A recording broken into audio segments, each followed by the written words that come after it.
அனைவருக்கும் வணக்கம். தேமுதிகவுக்கு வந்த சோதனையா இல்லை அதிமுகவுக்கு வந்த சோதனையான்னு தெரியல. 2 பேருக்கும் ஒரு கூட்டணி முடிவில் எட்டப்படாமல் தவிக்கிறாங்க. யாருடன் கூட்டணி? பாமக, தேமுதிக யாருடன் கூட்டணி வைப்பார்கள் என்று நாளை மாலை சரியாக 4லிருந்து 5 மணிக்கு தெரிந்துவிடும். காரணம் என்னென்னா, நாளை மறுநாள் பாஜகவின் பொதுக்கூட்டம் சேலத்தில் நடைபெற இருக்கிறது.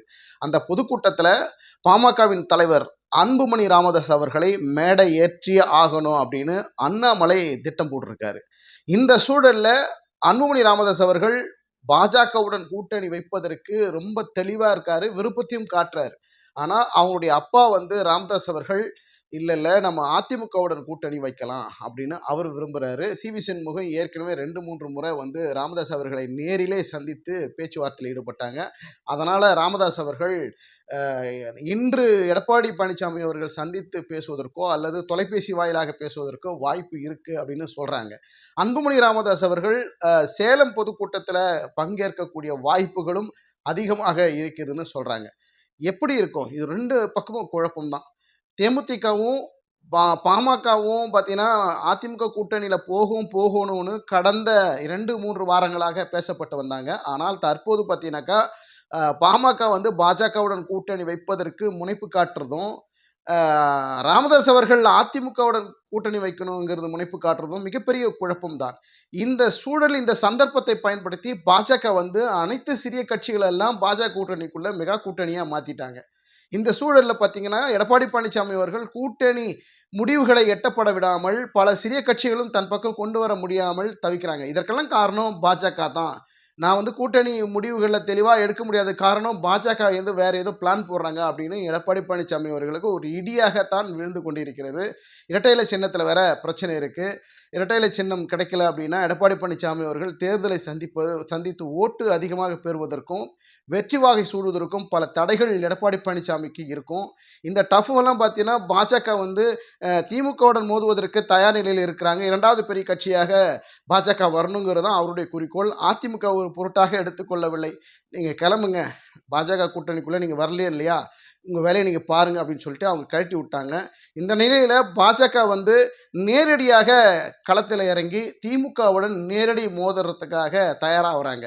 காரணம் என்னென்னா, நாடாளுமன்ற தேர்தலில் அதிக இடங்களில் தமிழகத்தில் வெற்றி பெற்று மீண்டும் மோடி தான் வரணும் அப்படிங்கிறதுனால அண்ணாமலைக்கு கொடுக்கப்பட்ட அசைன்மெண்ட்டில் அவர் சரியாக போகிறாரு அப்படின்ற ஒரு புள்ளி விவரம் தொடர்ந்து சொல்லிக்கிட்டே இருக்கிறாங்க. இது எடப்பாடி பழனிசாமிக்கு ஒரு இடியாகத்தான் விழுந்து கொண்டு இருக்கிறது. ஒரு பின்னடைவை சந்திப்பதற்கும் வாய்ப்பு இருக்கும் அப்படின்னு சொல்கிறாங்க. ஆனால் எடப்பாடி பழனிசாமி இப்போ கூட ஒன்று கெட்டு போகலை. தேமுதிக கேட்கின்ற அந்த ஒரு ராஜ்யசபா சீட்டை அதிமுக வழங்கிடுச்சுனாக்கா இன்றே கூட தேமுதிக அதிமுக கூட்டணியில் உறுதி செஞ்சுருவாங்க. ஆனால் பாமக வருவதற்குத்தான் வாய்ப்புகள் அதிகமாக குறைவாக இருக்கிறது. காரணம் என்னென்னா, பாஜக கூட்டணியில் வைப்பதற்குத்தான் அன்புமணி ராமதாஸ் அவர்கள் தயாராக இருக்கிறாங்க.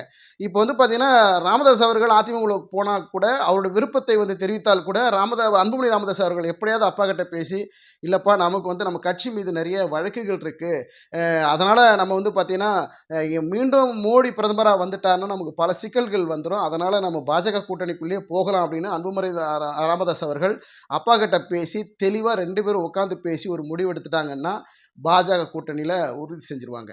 அநேகமாக இன்று மாலை கூட அன்புமணி ராமதாஸ் அவர்களும் இருவரும் கலந்து பேசி ஒரு முடிவுக்கு வந்துருவாங்க அப்படிங்கிற நிலைப்பாடும் இருப்பதாக சொல்கிறாங்க. பொறுத்திருந்து பார்க்கலாம். சேலத்தில் நடக்கக்கூடிய பாஜக பொதுக்கூட்டத்தில் அன்புமணி ராமதாஸ் அவர்கள் பங்கேற்பது உறுதின்னு அரசியல் வட்டாரங்களில் பேசுகிறாங்க. பாஜக தொடர்ந்து அன்புமணி ராமதாஸ் தொடர்ந்து ஃபாலோ பண்ணுறாங்க, தொடர்ந்து பேசிக்கிட்டு இருக்கிறாங்க.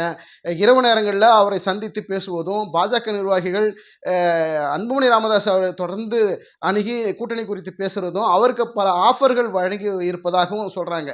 பொறுத்திருந்து பார்க்கலாம். தேமுதிக இந்த சரியான நேரத்தை பயன்படுத்தி எப்படியாவது அதிமுகக்குள்ள போகிறதுக்கு சாத்தியக்கூறுகள் அவர்கள் உருவாக்கிட்டாங்கன்னா தேமுதிக அவங்க அதிமுகக்குள்ளே வந்துடுவாங்க. இல்லை அப்படின்னா தேமுதிகவும் பாஜக கூட்டணிகள் வந்துட்டாங்கன்னா எடப்பாடி பழனிசாமிக்கு மிகப்பெரிய சிக்கல் ஏற்படும். பொறுத்திருந்து பார்க்கலாம். ஒருவேளை பாமக கேட்கின்ற தொகுதிகளை அதிமுக கொடுக்க தயாராகிட்டாங்கன்னா, அவர் 7+1 கேட்குறாரு, இல்லைங்க வேணாங்க நாங்கள் 10+1 கொடுக்குறோம் வாங்கன்ட்டாங்கன்னா அடிதடியாக உடனடியாக பாமக அதிமுக கூட்டணியை வைக்கிறதுக்கு தயாராகிடுவாங்க. காரணம் என்னென்னா, பார்த்துக்கலாங்க 2ல் 1 பார்த்துக்கலான்னு இறங்கிடுவாங்க. அப்படி பாமக அதிமுக கூட்டணிக்குள்ளே வந்துட்டாங்க, அந்த ஆஃபரை ஒத்துக்கிட்டு வந்துட்டாங்கன்னா தேமுதிகவுக்கு சிக்கல் உருவாகும். ஏன்னா தேமுதிக வந்து பாமக வந்துட்ட பிறகு தேமுதிக வந்து டீலில் விட்டுருவாங்க அதிமுக. அப்போ வந்து கடைசி நேரத்தில் தேமுதிக பாஜக கூட்டணிக்குள்ளே போவதற்கு வாய்ப்பு இருக்கும். இப்படி ஒரு இழுபறி வந்து தொடர்ந்துக்கிட்டே இருக்கு. தேர்தல் தேதி அறிவிச்சிட்டாங்க. பொறுத்திருந்து பார்க்கலாம். நாடாளுமன்ற தேர்தலில் பாமக, தேமுதிக யாருடன் கூட்டணி வைப்பார்கள்? மிகப்பெரிய குழப்பம். நாளை இறுதி செய்ய முடியுமா? அந்த ரிசல்ட் வந்து சரியாக உறுதியான நிலைப்பாடு நாளைக்கு எடுப்பார்களா? பொறுத்திருந்து பார்க்கலாம். நன்றி. வணக்கம்.